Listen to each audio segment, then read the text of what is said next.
Nation? Welcome back to Strictly Blizzness, episode 57.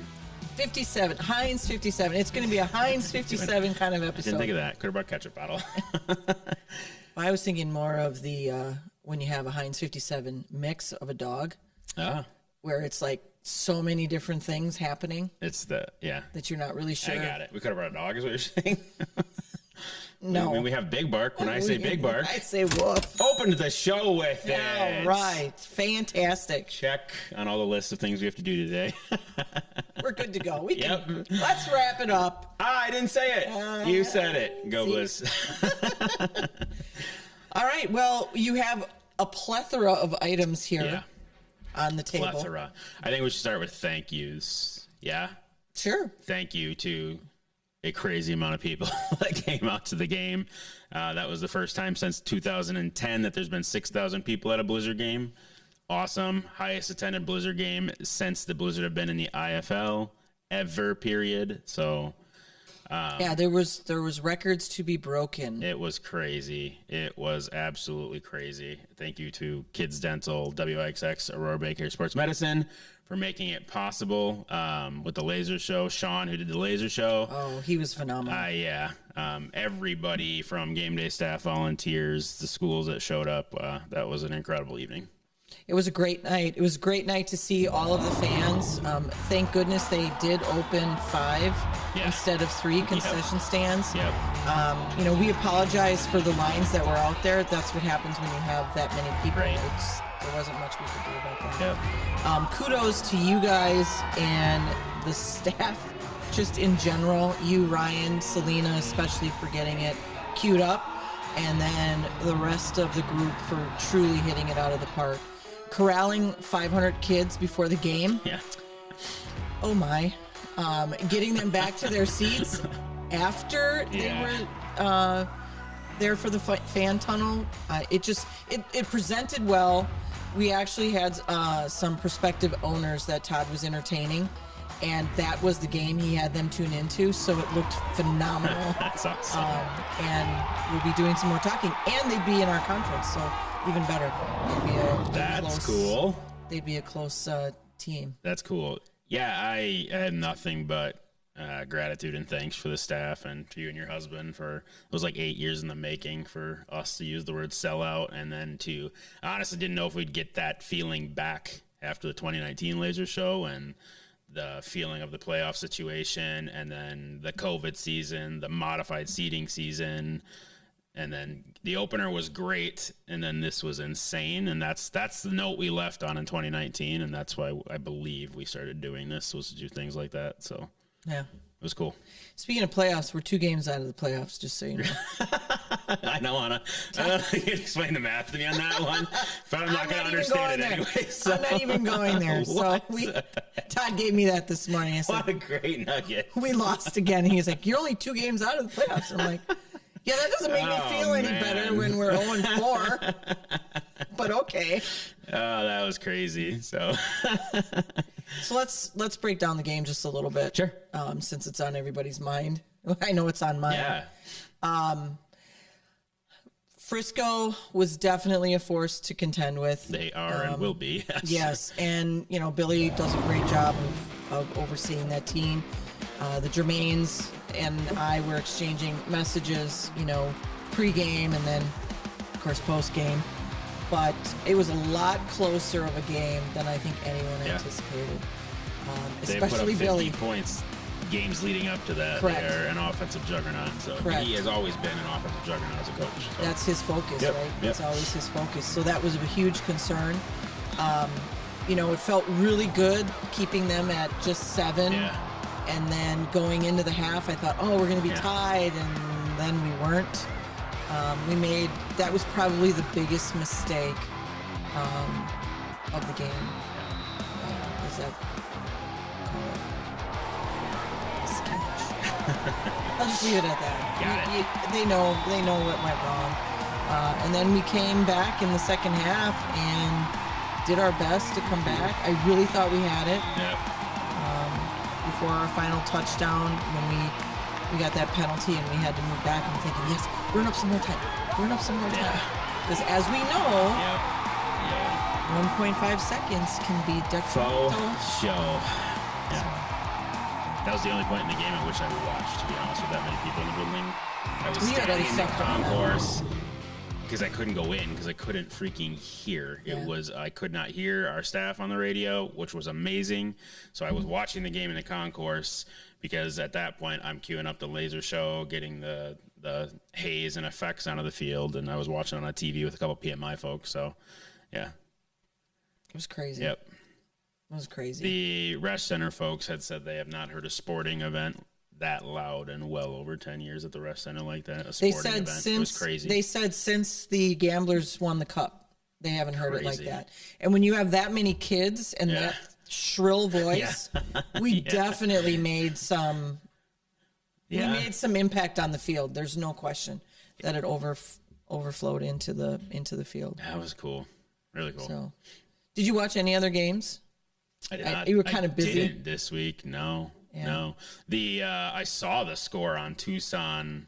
Yeah, the Strike Force came by. 66. Yeah, the Strike Force stayed in it and won. Yep. So good for them. Vivi, I'm sure, was dancing. Yeah. That was their first win. Yes, that was their first win. Yeah. So congrats, because that's her first win as an owner then. Correct. Yeah. Correct. So yeah, all good stuff. We have some stuff. We have stuff. We sold through much of said stuff at the game. I'm like, I should grab footballs. And I went to the office, and that were gone. So I had to go to the back of the Resch, which means we went through at least 36 of those two, the Strictly Blizzness and the Hero Ball. I had to go to the Resch and grab more to inflate during the show. So, do you think people knew what Strictly was? Or do they think that it's just... Not a bunch did, because we signed some. We did. Yes, we specifically signed a couple Strictly Blizzness one, which was cool. Makes me miss my band days of 500 posters when you arrive at a show and you can't move your arm anymore, and your signature just turns into an R, R only. But this one, it looks, they both, all of them, and we're missing one. So the military ball has a partner logo being added to it, and then it'll be on the way. But they turned out incredibly sharp. This came out of the box, and it made me more proud of what we do on this show, because that ball just looks really cool. It does. Yeah. It turned out really nice. And, in true, I'll call it Andy fashion, the darts that are normally down at the point of the ball. Nell this time too. Yeah. Oh, that's right. Nell did it. But Andy started that. Yeah, he did. Yep. He always made those accents look different. I'm not sure people knew that until we called that out on the show. Right. And then this is cool because you see us do our Go Blizz here, and then for the family one, we just thought we put the Go Blizz on it too. So we unboxed those, and I'm like, this is awesome. Yeah. And then I looked at the sales sheet from the game, and I'm like, they were really awesome. Some of them are gone. Yeah. We did need, we made the call to ship not just game balls, but all of them. And it was a good decision to make. Absolutely. Especially with that many people in the stands.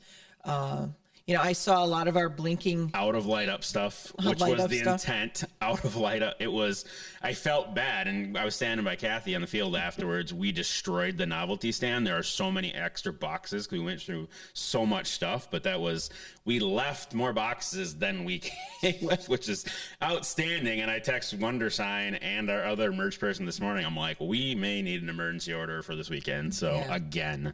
Yeah, that's a good problem to have. So this weekend, we'll wait to talk about this weekend until the end of the show. New cups. We do have new cups. Strictly Blizzness from our friends at Cornerstone Mortgage. And those folks can do some damage in the Bud Light Cave. I'll put it that way. A pretty substantial number from my friends at VMI as to what Cornerstone did in the cave. So, in a good way or a bad way?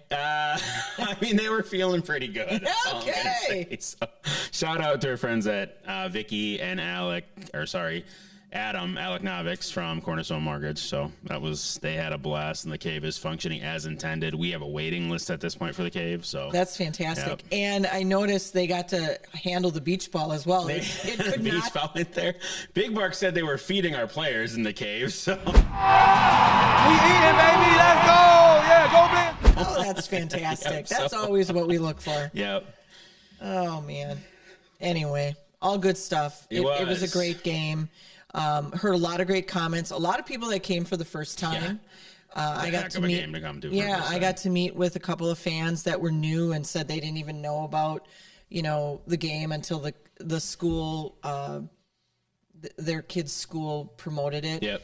And they asked if we were a feeder team for the NFL, for the Packers, and I said, well, we wish we were. Right. But no, that would be the USFL, which is kicking off Yes. really soon here. Yeah, and I think maybe next week I'll bring the list because I don't want to miss one. But Kathy and I will rattle off these schools so we can thank you all. But it was really neat. We'll call them our veteran schools, all on the 220 side of the building, and then that whole opposite side was brand new. Like all of them, outside of maybe one section, were brand new schools that just got involved with us this year. And I mean, yes, the laser show in New Jersey were incredible, but there were 3,400 school tickets out for that game. It was crazy. It was crazy. The jerseys looked fantastic on the kids. Gone by 5:08. 5:08. Doors opened at 5. Jersey's gone 5:08. Oh, well. Yeah, we told everybody. Yep. And there was a line all the way down to Oneida. I got a picture from the food and beverage guy from the restaurant center saying success problems. It was down touching Oneida. Yes, it was the crazy. line was. I pulled up because I got there a little late. I pulled up and went, oh, my. As I was walking in, I said to people, let me see if I can get the doors open for you. Yeah. I have McKay in my earpiece. Can we open? I'm like, no, I haven't even moved the jerseys yet. I don't want to cross the lobby with them. We'll move them shortly and then we'll open. So, yeah, all good. It was everything about it was just fantastic. Just in general. And then as you went into the details were all covered. The Get Dash for Cash went fantastic. We'll only probably be able to salvage $4,000 in funny money because most of it's ripped up. But we only have to order a little bit more next time. So it was fantastic watching those teachers. And I'm thinking, I'm down there watching them going, they're going to have turf burn on their hands and their arms. Yeah. But they had a great time, which is fantastic. And shout out to Crivets. Oh my gosh, we have not seen a number like that ever in the time Kathy and I have done this. No, and so Crivets is a great story to tell. Yeah. Because they have not been part first year of our plan. And when Nappy was looking at Crivets, he had said to me, hey, that's an hour away. Is that kind of, what should we do about that? And I said, no, you should go. So we took the time. We went there. The guys had a great time in Crivets. Yep. The kids were very receptive. They were loud because I had the pleasure of announcing that section. That's my favorite when you and Nick do that. So, yeah, and I mean, Crivets, I just was like, oh. I was backing away from everything with audio when you got to Bay Harbor. Yes, it was crazy. They're loud too. Yes, they're very loud. But shout out to them because they did take it away. Yeah, it was awesome. So being new to a game for a lot of those kids, new to Dash for Cash, and they took it away. Yeah, and they had an hour ride to go home. Yeah, in the money room, he had them like in 6 rows, and I'm like, what are those in piles of? I'm like, 10? No, he's like, these are rows of 100. I'm like, what? Like, there's no way you're not winning. This is over. So it was crazy. So yeah, it was fantastic. All good. A win would have clinched it. I mean, I really thought.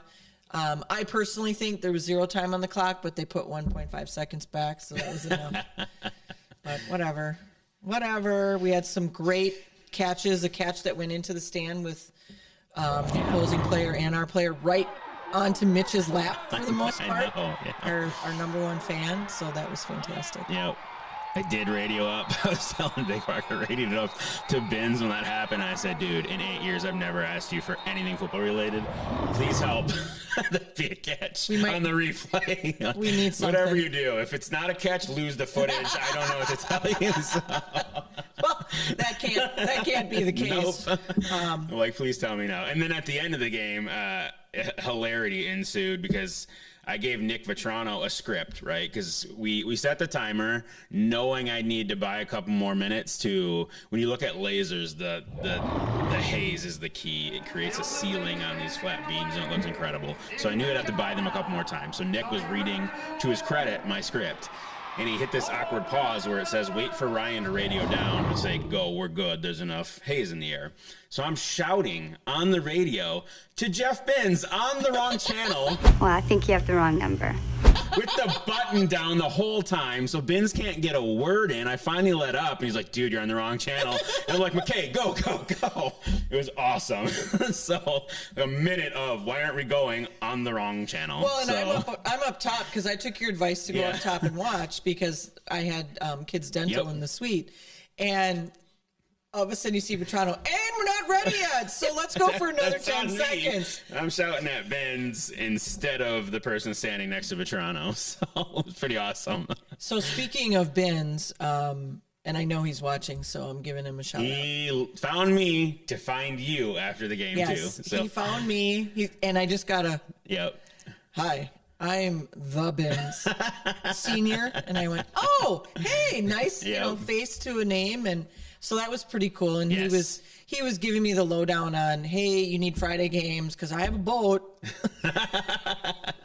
But it was pretty cool to meet him, and it's always nice to meet fans that it's cool, especially ones that comment in. So that's really neat. We are 2 games away from going straight Fridays, so we have the last 2 April ones. So I do have a question that we should address. Sure. Because it came in around coaching staff. Okay. I've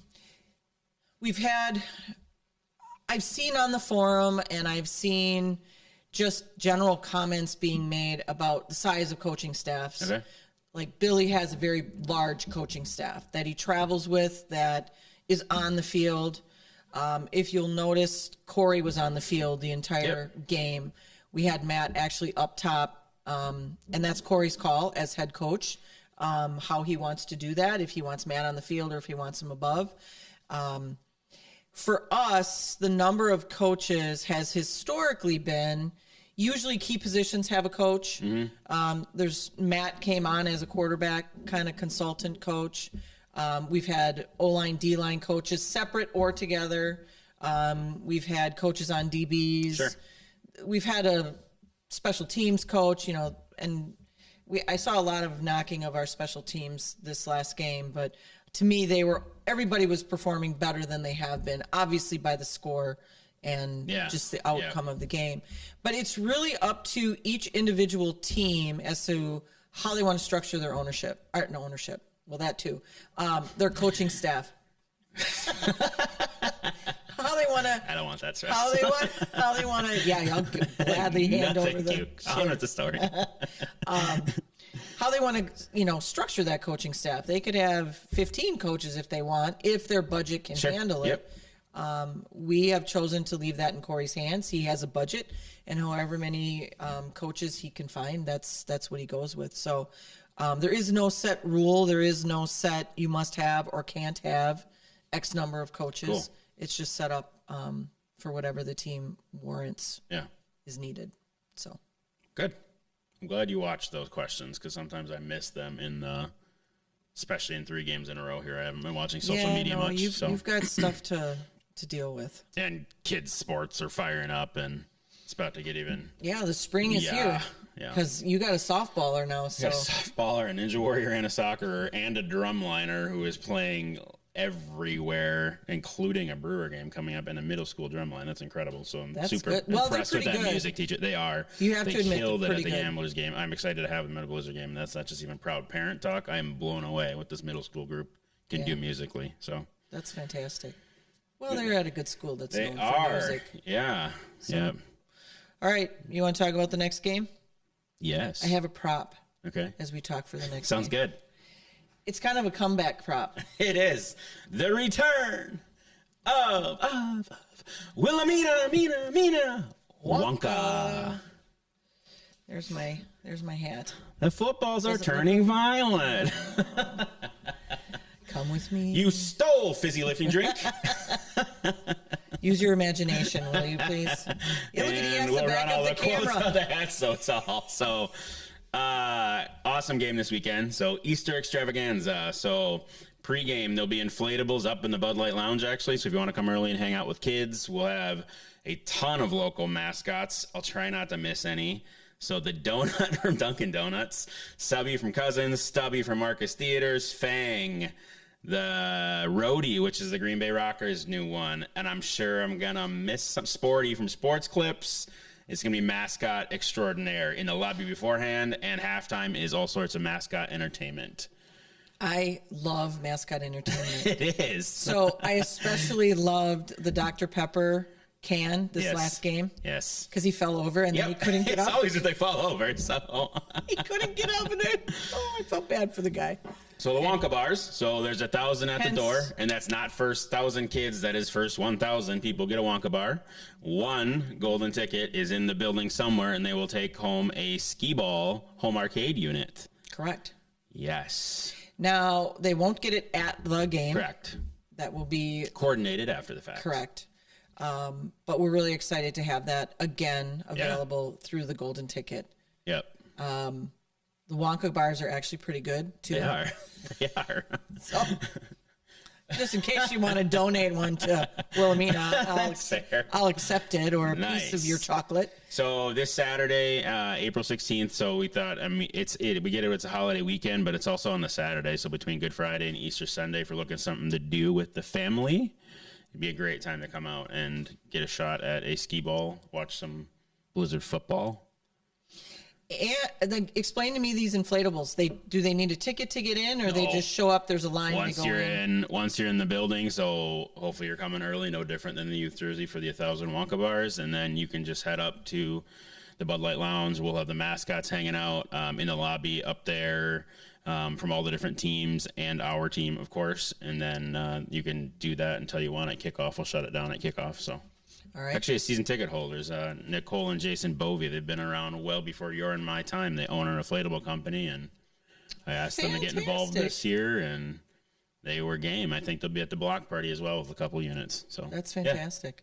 Well, that's great. I got questions when I measured the height in the Bud Light Lounge from PMI. As I always do from PMI, I'm like, what are you doing? I'm like, I need to know if I can fit something in the Bud Light Lounge. They're like, yeah, I get that look a lot. Is this approved? Yes, yep. Conklin was in his glory. Conklin was the ones that measured the ceilings. So. Yes, he had a great time at that game. He was smiling the entire time, so it felt good for PMI, I'm sure, as well. I had oodles of texts with it was so cool to see it full, smiling faces. We were out of things at concession stands, even forget the lines. They ran out of stuff. So yeah, it's awesome. And they tell us kudos to your appetite, Blizzard Nation. Yeah. The Ref Center swears by that Blizzard fans out eat any other fan in that building. So that's because they have their whole family with them. Yes, sorry. I've interrupted you twice now. Go ahead. No.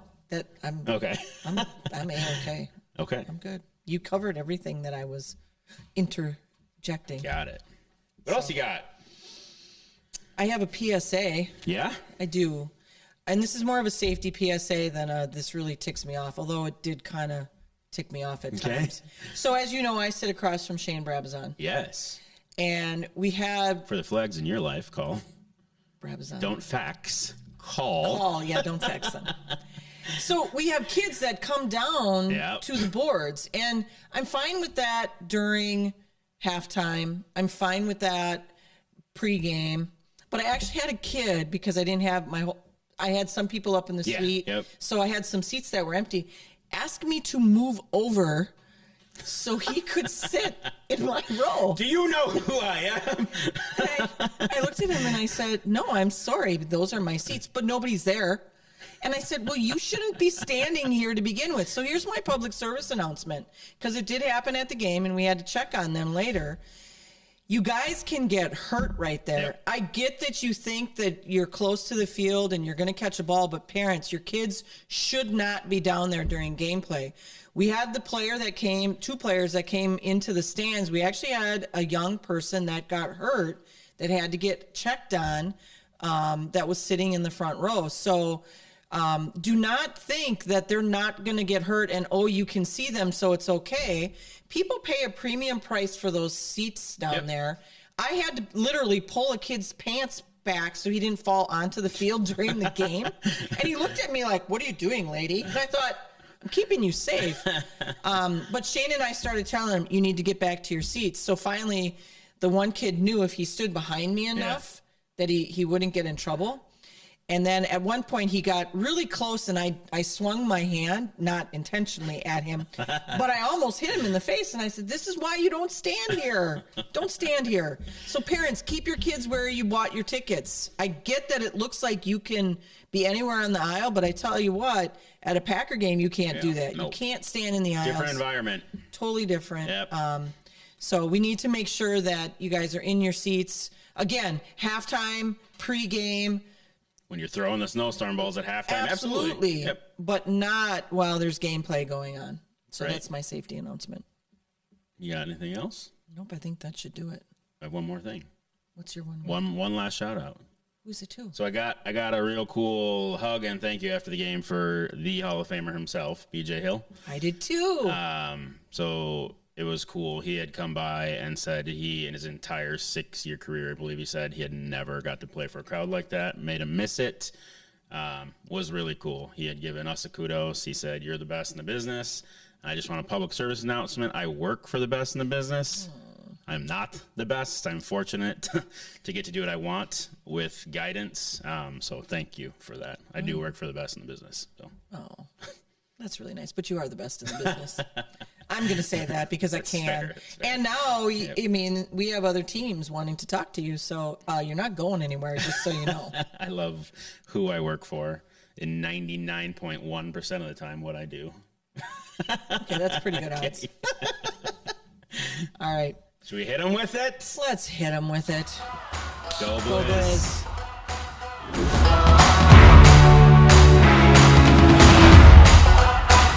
Don't forget to like, follow, subscribe, share, and ring that notification bell to get all of our content in your inbox.